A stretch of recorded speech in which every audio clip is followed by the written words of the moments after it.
Sometimes the most dangerous place to fall asleep isn't on a dark street. It's in the one place everyone can see you. Rain tapped steadily against the windshield of the faded blue minivan, turning the bright yellow lights of the McDonald's parking lot into blurry circles that shimmered across the glass.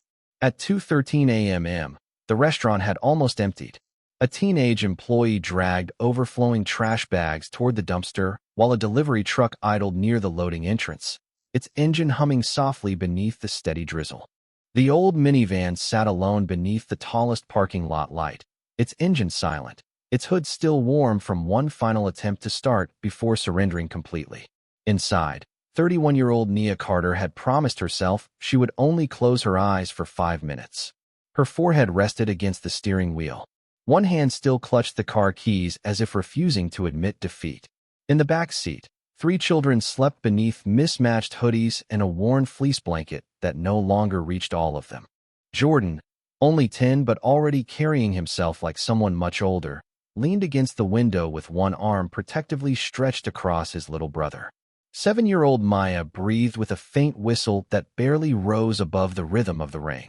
4-year-old Eli hugged a scratched yellow toy dump truck whose missing wheel had been taped back on so many times it looked more tape than plastic. The inside of the van smelled faintly of French fries, laundry detergent, and the dampness that settled into old upholstery after too many humid nights. Nia hadn't planned to spend another night there. She had spent every remaining dollar replacing the battery that afternoon, believing it would get them through one more week until her first interview. Instead, the mechanic had quietly delivered the news she couldn't afford to hear. The radiator had cracked. Repair estimate, $1,100. More money than she had seen in months. She had smiled politely, thanked him anyway, and driven exactly 6 more miles before steam rolled from beneath the hood. Her apartment was already gone. The eviction notice had expired 3 days earlier. Every shelter she called had either reached capacity or separated families by age and gender. She had promised Jordan they would stay together no matter what. Promises, she had learned, sometimes weighed more than rent. A loud knock shattered the silence. Nia jerked awake, so suddenly the keys slipped from her fingers and landed beside the driver's seat. Another knock followed, louder this time. A flashlight beam swept across the fogged windows. She blinked through exhaustion before recognizing the silhouette of a security guard standing outside in a reflective rain jacket. His lips moved first. Then his voice reached her through the glass. "Ma'am, are you okay in there?" Panic arrived before consciousness fully did. Her eyes shot toward the back seat. Jordan stirred immediately. Maya remained asleep, though her breathing sounded rougher now. Eli hugged his toy tighter without opening his eyes. Nia quickly unlocked her phone. 1% battery. No signal worth trusting. The security guard lifted a handheld radio toward his shoulder. "Sir," another voice crackled through the speaker. "Should I notify local police?" Nia's heartbeat slammed against her ribs. She pushed open the driver's door before he could answer. Cold rain instantly soaked the shoulders of her sweatshirt. "Please," she said, her voice rough from sleep and worry. "Please don't call the police. My kids are sleeping. Just give me 10 minutes." The guard hesitated, clearly uncomfortable. "Ma'am, someone reported a family living in this vehicle. We have procedures." Procedures. The word landed heavier than the rain. Procedures could become paperwork. Paperwork could become questions. Questions could become caseworkers. And once strangers started deciding what was best for children, mothers like Nia rarely got the final say. Behind her, a faint cough echoed from the van. Then another. Maya's breathing changed. The soft whistle became a tighter rasp that every parent of an asthmatic child learned to fear. Nia spun around immediately. "Baby," she whispered, climbing halfway into the back seat.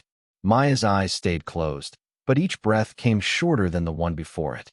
Nia searched desperately through an overstuffed backpack, pulling out crayons, school papers, socks, half a loaf of bread wrapped in plastic, but no inhaler. Her hands began to tremble. She remembered then. The prescription had run out 2 days ago. She had planned to refill it after tomorrow's school health appointment. Tomorrow suddenly felt impossibly far away. Tires rolled slowly across wet pavement. A black SUV stopped several spaces away. The driver's door opened, and a tall man stepped into the rain wearing a charcoal overcoat instead of carrying an umbrella. He glanced toward the security guard, then toward the frightened mother kneeling inside the aging minivan. His eyes settled for only a second on Maya's struggling breaths before his expression changed completely. Without hurrying, yet somehow arriving almost immediately, he crossed the parking lot until he stood beside the open door. "Don't call the police yet," he told the guard calmly. Then he looked at Nia with quiet certainty instead of pity. "Your daughter can't wait 10 minutes. Nia instinctively pulled Maya closer before the stranger could kneel beside the open van door. Every lesson life had taught her insisted that desperate mothers could not afford blind trust. "Please," she said, tightening one arm around her daughter while shielding the other two children behind her. "Do not come any closer." The man stopped immediately. He did not argue. He did not look offended. Rain soaked the shoulders of his dark overcoat as he slowly raised both hands where she could see them. "My name is Malcolm," he said evenly. "I am not here to take your children away. I only heard the way your daughter is breathing." Nia searched his face for the confidence she had learned to fear in people who believed money could solve every problem. Instead, she found something quieter. He was watching Maya, not her, counting each strained breath without saying a word. Jordan climbed out from the back seat and positioned himself between Malcolm and his younger siblings. His chin lifted with surprising determination for a 10-year-old. "We are fine," he said. Malcolm gave a small nod as though the boy deserved the same respect as any adult. "I hope you are," he answered. "But I do not think she is." Maya coughed again, a dry, shallow sound that tightened Nia's stomach. She rubbed her daughter's back while trying to stay calm. "She has asthma," she admitted softly. "Her prescription ran out. I have an appointment tomorrow morning." Malcolm glanced toward his own vehicle. "Wait here." Before Nia could protest, he crossed the wet pavement with quick but measured steps. The security guard looked uncertain, his radio still resting near his shoulder.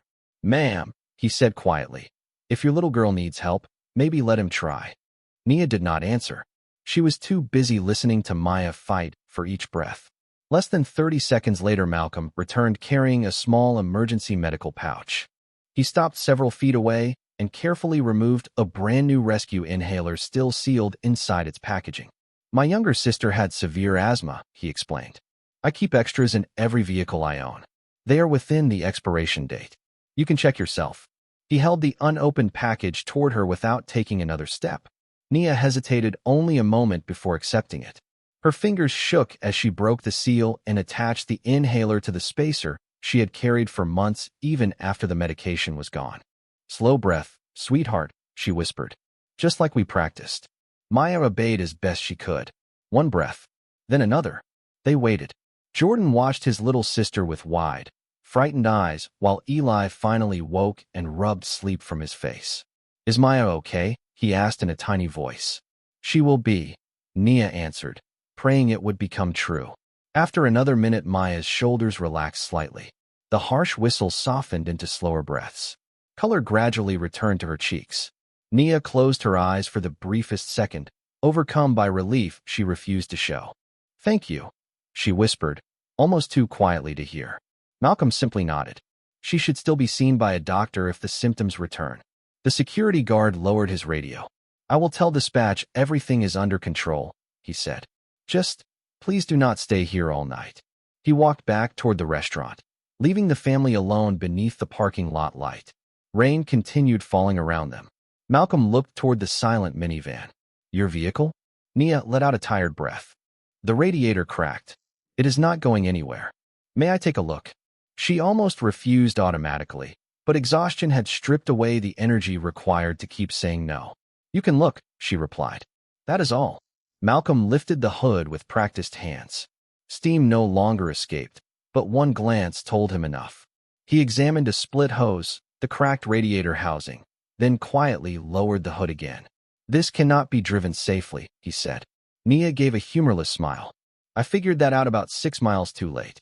Silence settled between them until Malcolm spoke again. "There is a family motel less than 2 miles from here. Let me pay for one room tonight." Nia shook her head immediately. "I cannot accept that. Consider it a loan. I cannot promise when I could repay you. Then repay $1 whenever life gives you the chance." She stared at him, uncertain whether to laugh or cry. Nobody had ever offered help while leaving her dignity intact. Before she could answer, Jordan frowned at the name embroidered on the small emergency pouch Malcolm had forgotten to close. The silver letters caught the parking lot light for only a second. Hayes Urban Systems. Jordan looked from the pouch to the man standing in the rain, then back again.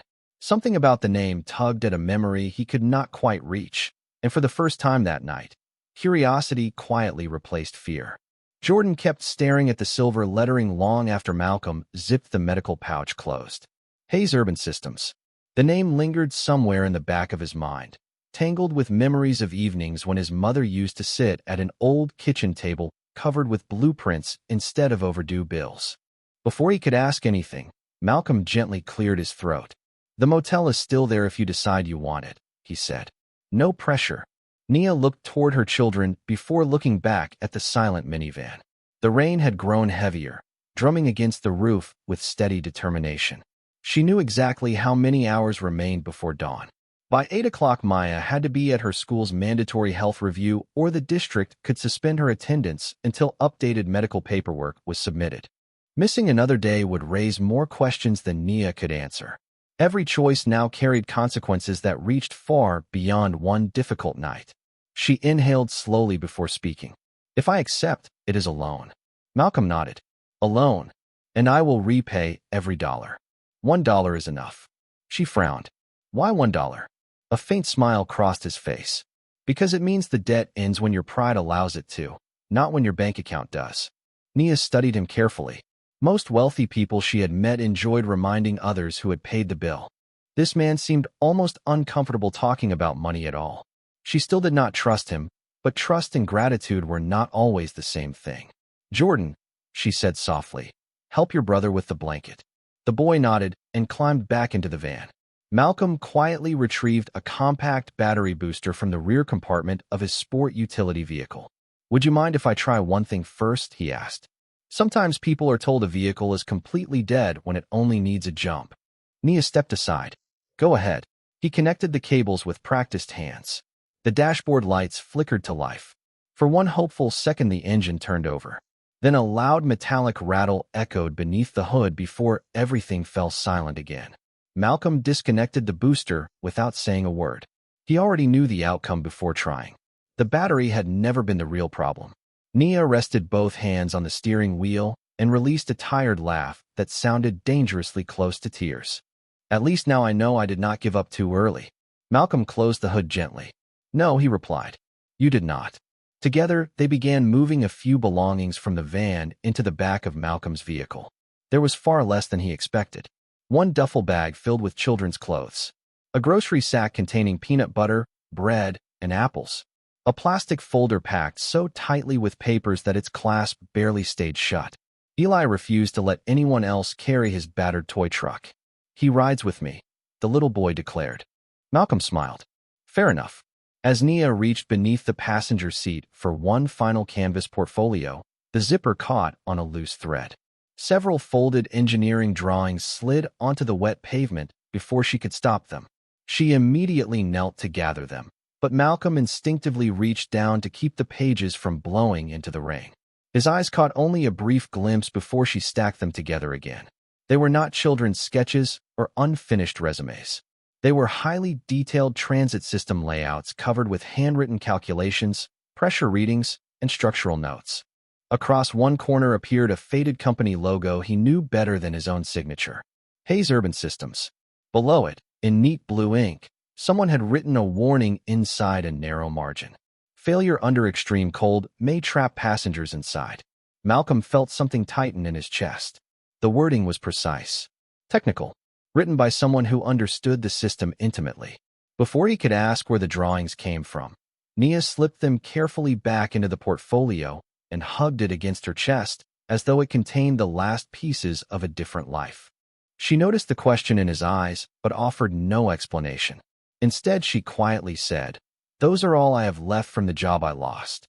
Malcolm looked at the worn portfolio, then at the exhausted woman standing beneath the parking lot lights with 3 children waiting behind her.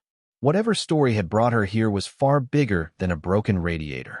He opened the passenger door of his vehicle for the children, but as Jordan climbed inside, he glanced once more toward the forgotten minivan and then back at Malcolm.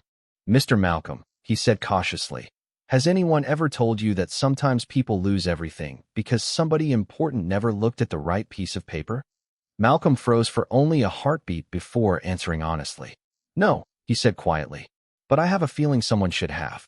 The motel sign flickered through the rain as Malcolm pulled into the nearly empty parking lot. The building had seen better decades. Its faded brick walls carried the stains of countless winters, but every window glowed with warm yellow light, and after the cold silence of the minivan, it looked almost welcoming. Nia helped Maya out first, wrapping the little girl inside the same oversized hoodie while Jordan carried the duffel bag and Eli marched proudly behind them with his toy truck tucked beneath one arm. Malcolm walked into the office alone. 5 quiet minutes later, he returned with a room key and a folded receipt. One night, he said simply, breakfast is included.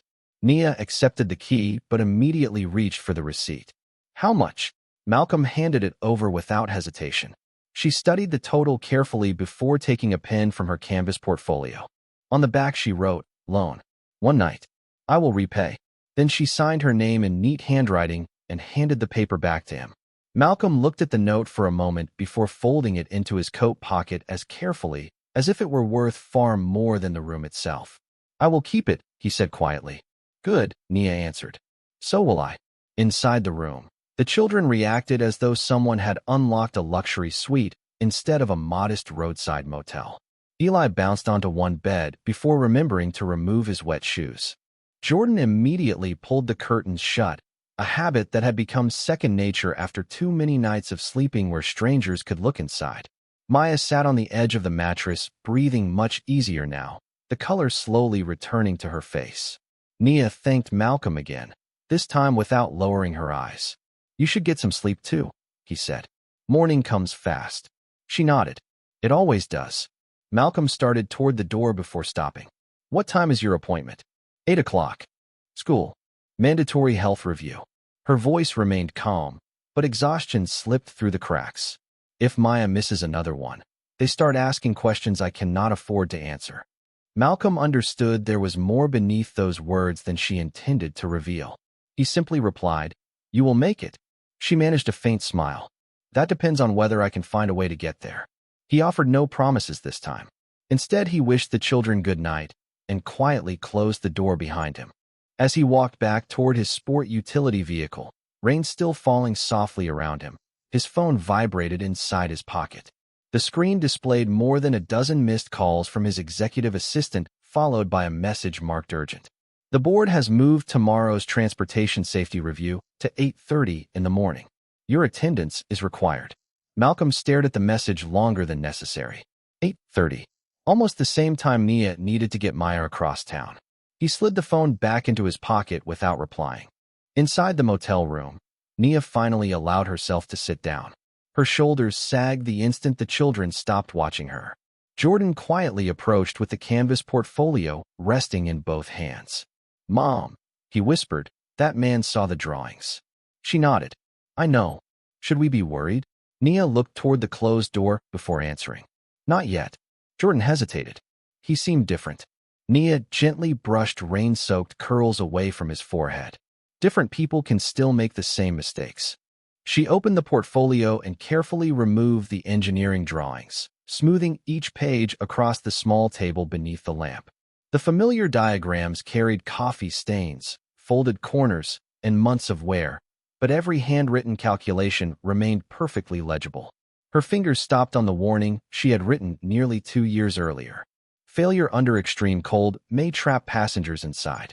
She closed her eyes for only a second, remembering the meeting where nobody had wanted to hear those words. A soft knock interrupted her thoughts. Her entire body tensed until she heard Malcolm's voice through the door. I forgot something. She opened it only a few inches. Malcolm stood outside, holding a small paper pharmacy bag. Another inhaler, he explained. Just in case tomorrow takes longer than expected. Nia accepted the bag without speaking. As Malcolm turned to leave, his eyes briefly met hers again. Neither of them noticed Jordan quietly reading the label on the pharmacy receipt sticking out of the bag. Across the top, printed in bold black letters, was the full name of the account holder who had paid for it. Malcolm Elijah Hayes. Jordan's eyes widened. He had seen that name before. Not in the news.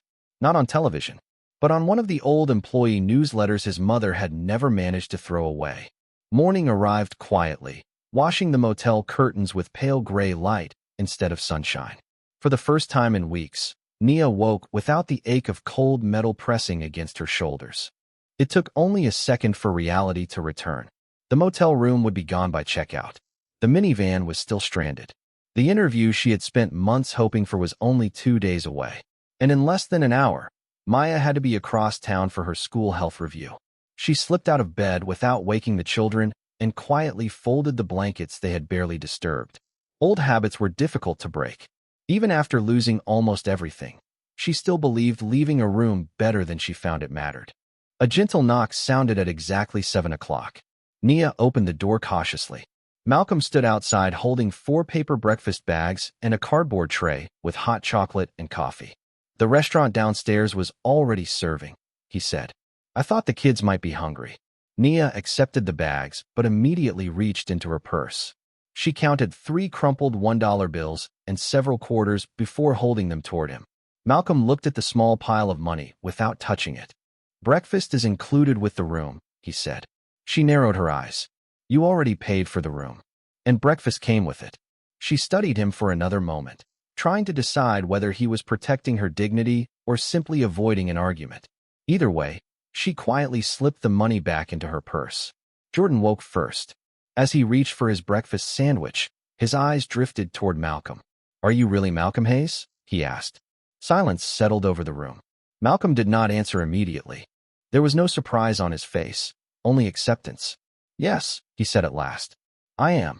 Eli smiled innocently. Mom, is he famous? Before Malcolm could speak, Nia answered. He is the chief executive officer of Hayes Urban Systems. Jordan looked from his mother to Malcolm. That was your company. Nia slowly nodded. A long time ago. Malcolm turned toward her, his expression thoughtful. You worked for us? Before Eli was born. Doing what? Transit systems engineering. Malcolm blinked once. He looked at the engineering portfolio resting on the table. Suddenly, the detailed drawings, the handwritten calculations, and the warning note he had seen in the rain no longer seemed unusual.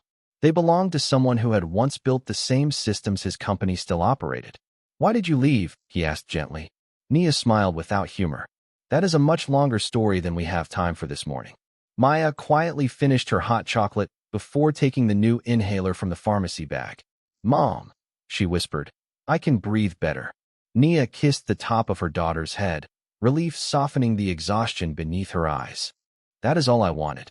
Malcolm glanced at his watch. 7:23. The board expected him downtown in just over an hour. Every executive in the company would already be preparing for the transportation safety review. Yet somehow none of those meetings felt as immediate as getting one little girl to school on time. If you are willing, he said carefully, I can drive all of you. Nia immediately opened her mouth to refuse. Then she looked through the motel window toward the silent minivan, still sitting exactly where it had been towed into the corner of the parking lot before dawn. She had no taxi fare. The bus route would require 2 transfers.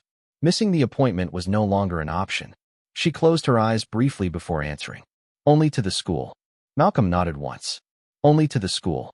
As everyone gathered their belongings, Jordan quietly carried his mother's engineering portfolio to the door. One folded sheet slipped halfway out before he tucked it back inside. Malcolm noticed the familiar company letterhead printed along its edge. This time he also caught the faded employee identification number beneath Nia's name. Something stirred in his memory. He had seen that number sequence before, years earlier, attached to an internal report that had ended with a dismissal recommendation. The feeling settled heavily in his chest as they stepped into the cool morning air. Somewhere between the rain-soaked parking lot and the school across town, Malcolm realized he was no longer helping a stranger. He was traveling beside a story that his own company might have written years ago, and for the first time he wondered whether the ending had ever been true. The drive across the city was quieter than Malcolm expected. The windshield wipers swept away the last traces of the night's rain, while downtown slowly awakened around them. Office towers reflected the pale morning sky. Coffee shops filled with commuters. School buses rolled through intersections carrying children whose mornings had begun in warm kitchens instead of motel rooms. In the back seat, Eli pressed his face against the window every time they passed a construction crane. Maya leaned against her brother, breathing steadily now, the new inhaler tucked carefully inside her backpack. Jordan remained silent, his mother's engineering portfolio resting across his knees as though protecting something far more valuable than paper. Nia watched the streets passing outside without really seeing them. She had driven these same roads years earlier wearing a company badge, carrying blueprints instead of food stamps, believing hard work alone could keep a family safe. Somewhere along the way, certainty had become survival. Malcolm glanced at her only once before returning his attention to the road. "What school does Maya attend?" he asked. "Lincoln Elementary," Nia replied. "She loves science." Maya smiled shyly. "I want to build trains someday." Malcolm looked at her through the rearview mirror. "That sounds like a very good dream. Mom says trains help people find each other." Nia looked down, embarrassed. "I used to say that." Malcolm smiled faintly. "It is still true." They arrived at Lincoln Elementary with 7 minutes to spare. Parents hurried across the sidewalk, holding coffee cups and lunchboxes, while children laughed beneath colorful umbrellas. Nia stepped out first, smoothing Maya's jacket before taking her hand. Malcolm moved toward the trunk. "I can wait here until you finish," he offered. "Then I will take you wherever you need to go." Nia hesitated. Accepting one ride had already felt dangerous to her independence. Accepting another felt even harder. "You have your own responsibilities," she said gently. "You do not owe us any more than you have already done." Malcolm nodded. "Maybe not." He paused before adding quietly, "But I would like to know what happened." Nia understood exactly what he meant. Not the motel. Not the broken radiator. Everything before that. She looked toward the school entrance where Maya was already waving impatiently. "Give me 20 minutes, she said. "If you are still here when I come back, I will tell you." Malcolm simply replied, "I will still be here." Nia disappeared inside with Maya, while Jordan and Eli remained in the vehicle. Neither boy spoke for several minutes.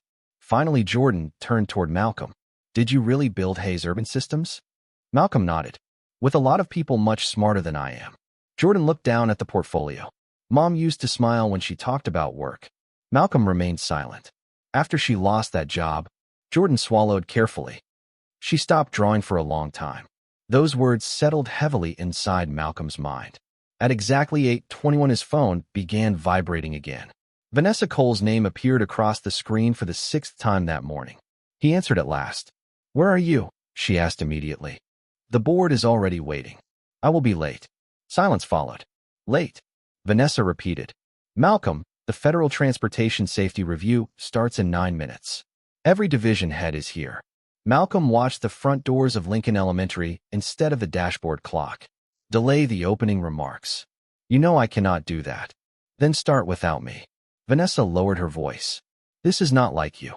Malcolm glanced toward Jordan, who was helping Eli zip his jacket after spilling crumbs from breakfast across his shirt.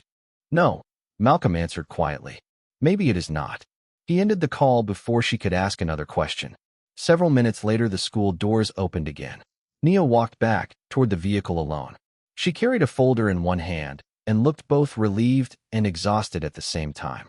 Maya had been cleared to remain in school as long as her medication stayed current. It was one burden lifted from shoulders carrying far too many. Nia opened the passenger door but did not climb inside immediately.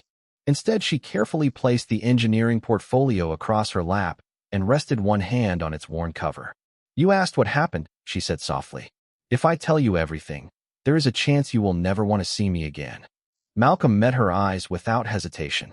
"Then let me decide after I hear the whole story." Nia looked out through the windshield toward the city skyline, where the headquarters of Hayes Urban Systems rose above every neighboring building. Her voice was calm when she finally spoke, but beneath that calm rested years of disappointment that had never truly disappeared. "The last day I walked out of your company," she said, "everyone believed I had stolen something. The truth is, I was trying to stop something instead." Malcolm did not start the engine. Traffic flowed steadily beyond the school parking lot, but inside the quiet vehicle, it felt as though time itself had slowed. Nia rested both hands on the worn canvas portfolio before carefully unzipping it. She removed one folded engineering drawing, smoothing the creases with practiced fingers. 2 years ago, she began softly, My team was testing a cold weather emergency response system for the new commuter rail project. During one simulation, one of the safety locks failed to release after the cabin temperature dropped below a certain threshold. Malcolm immediately recognized the schematic. It belonged to one of the largest infrastructure projects Hayes Urban Systems had ever completed. I wrote a report recommending that deployment be delayed until the problem was fixed, Nia continued. The delay would have cost millions of dollars. My supervisor told me the probability of failure was too small to matter. She looked out the windshield for a long moment before speaking again. I disagreed. Malcolm listened without interrupting. I kept copies of my calculations because I was afraid the report would disappear. A week later, I was called into Human Resources. They accused me of removing confidential company documents. By the end of the meeting, my security badge no longer worked. Her voice never rose. That somehow made every word heavier. I appealed. Nobody answered. I wrote letters. Nobody replied. I thought someone higher up would eventually notice. Malcolm lowered his eyes. They did not. Nia gave a faint shake of her head. No. My husband was diagnosed with heart failure that same month. He needed constant treatment. I stopped fighting the company because I had to fight for him instead. Jordan quietly stared at his hands. He had heard parts of the story before, but never all of it. Eli looked back and forth between the adults, sensing the sadness without fully understanding it. My husband passed away 8 months later, Nia said. After that, every interview ended the same way. They saw the termination on my record. Nobody asked for my side of the story. Malcolm felt an uncomfortable weight settle across his chest. He had signed thousands of electronic approvals over the years, trusting the systems beneath him and the people who managed them. For the first time, he wondered how many lives had quietly changed because one document reached his desk with the wrong conclusion attached to it. He reached toward the engineering drawing only after silently asking permission with his eyes. Nia nodded. He examined the handwritten notes more carefully this time. The calculations were precise. The warning was specific. Nothing about the work suggested carelessness or misconduct. Quite the opposite. These notes were written before construction finished, Malcolm murmured. Months before. Yes, Nia replied. That is why I kept them. His phone vibrated again. Another message from Vanessa appeared across the screen. Federal reviewers have arrived. They are asking why you are absent. Malcolm locked the screen without replying. Some meetings could wait. Truth could not. Would you let me review your personnel file? He asked quietly. Nia looked at him with guarded eyes. Why? Because if what happened to you is what I think happened, then someone failed you long before life did. She remained silent for several seconds. Trust still did not come easily. Finally, she answered, You may look, but I do not want favors. I want facts. Malcolm nodded. So do I. Just then, another notification appeared on his phone, this time from an internal company news alert. The headline made his expression change instantly. Hayes Urban Systems announces final safety certification review for cold climate transit network. The review was scheduled for that very afternoon. Malcolm slowly looked down at the drawing still resting in his hands, then back toward the towering skyline where his headquarters stood waiting. If Nia's warning had truly been ignored, the system about to receive its final certification might still carry the very flaw she had tried to prevent years ago. Malcolm pulled away from the school without another word. The city seemed louder than before, every traffic light another reminder that people trusted systems they never saw and signatures they never questioned. Nia sat quietly beside him, the engineering portfolio resting on her lap, while Jordan kept his younger brother occupied by counting the red buses passing through downtown. 20 minutes later, the glass headquarters of Hayes Urban Systems rose above the surrounding buildings, reflecting the late morning sky like polished steel. Nia had not stood outside those doors in more than 2 years. She never imagined she would return in the passenger seat of the chief executive officer's vehicle. Malcolm parked in the executive garage, but did not step out immediately. He looked at Nia. You do not have to come inside. She looked back at the tower where she had once believed her future would be built. If the system is still carrying that defect, she answered quietly, walking away would make me part of the silence that got me fired. Malcolm nodded once. Together, they entered the lobby. Conversations faded almost instantly. Employees who normally greeted Malcolm with relaxed confidence now noticed the woman carrying an old canvas portfolio beside him. Curious eyes followed them toward the executive elevators. Vanessa Cole was already waiting when the doors opened on the 42nd floor. Her expression shifted from relief to confusion the moment she saw Nia. "Malcolm," she said carefully. "The federal reviewers have been waiting for almost 40 minutes. Then her attention settled on Nia. "Who is this?" Malcolm answered without hesitation. "Someone whose report should have been read 2 years ago." Vanessa frowned. "This is not the time. I think it is exactly the time." They entered the conference room where division directors, engineers, legal advisors, and government inspectors sat around a long walnut table covered with presentation binders and digital displays. The room fell completely silent. Malcolm placed Nia's engineering drawings in the center of the table instead of opening the prepared presentation. "Before we continue today's certification review," he said calmly, "there is an issue that must be addressed." Several executives exchanged uneasy glances. Vanessa leaned closer and whispered, "Do you realize what this could cost the company?" Malcolm answered without lowering his voice, "I am beginning to realize what ignoring it may have already cost someone else." Nia remained standing near the door. She had no title, no identification badge, and no invitation to that meeting. Yet every eye eventually found its way to the worn drawings she had protected through eviction notices, sleepless nights, and the back seat of an aging minivan. One of the senior engineering directors picked up the first page. His expression tightened almost immediately. "Where did you get this?" he asked. Nia met his eyes steadily. "I wrote it." Another engineer quietly compared the handwritten calculations to the company's current technical specifications displayed on the large monitor. His fingers stopped scrolling. "The emergency override values are different," he murmured. "These numbers were changed after the original draft." The room grew noticeably quieter. Malcolm looked toward the engineering director. "Can you verify that?" The man swallowed before answering.